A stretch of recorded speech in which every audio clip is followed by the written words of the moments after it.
It was 10 years ago today. The Cavs did the unthinkable. They won an NBA championship, and we have been reliving all of these great memories all week. It's been a fun week to look back. It's a simple question with plenty of different answers. Where were you when those final seconds ticked off the clock? Those three words unlock wonderful memories and feelings from 10 years ago. Nick Camino has more as we continue to celebrate a championship. It was like Christmas night. Curry back to Iguodala, up for the layup. Oh, blocked by James. Or New Year's Eve. Irving puts it up. It's good. Kyrie Irving from downtown. Or it was your birthday. It's over. It's over. Cleveland is a city of champions once again.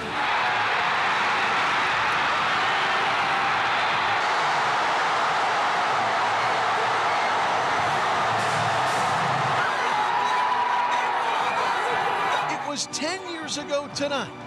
Safe to say it's a night we'll never forget. Where were you the night the Cavaliers won the NBA championship? June 19th, 2016, Father's Day.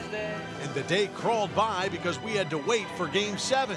Way out west in Oracle Arena, like the entire series, the odds were stacked high against the Cavs. Could they beat the Warriors for a third game in a row? Could they win Game 7, thousands of miles from the Q? But by tip-off, you could see the Cavs' confidence was overflowing, and there was some doubt that had crept into the minds of the mighty Golden State Warriors.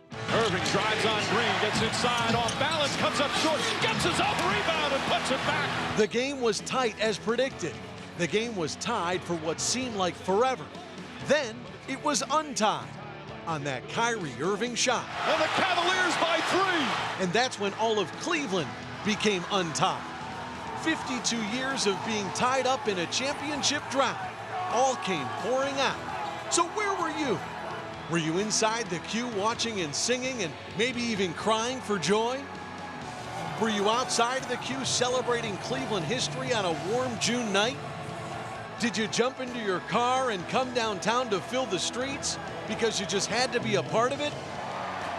It was 10 years ago tonight, the night we became a title team. We saw yesterday you got to share that time and that moment with your son, Corey, and you remembered your dad in that moment, too. That's super cool. Texted him today. He's out in Los Angeles, little break from his gig. And I said, you remember where we were 10 years ago today? And we've been texting back and forth all day about little things that happened throughout the course of the day. Earlier in that day, before the Indians played a 1 o'clock game, which they won in walk-off fashion in extra innings, I had worked with Tito when he was at ESPN in his years between the Red Sox and the Indians. And we had asked him, I know this is a long shot, but would you want to come out onto the plaza for our Sports Center set before the game? And in uniform, he walks onto the set and does a hit with us. This is crazy. And the fans couldn't believe what was going on. And then he walked back inside Progressive Field and managed a win for the Indians. What a time it was. What a day it was. We'll never forget. So much fun. Yeah. Very cool. Well, still ahead.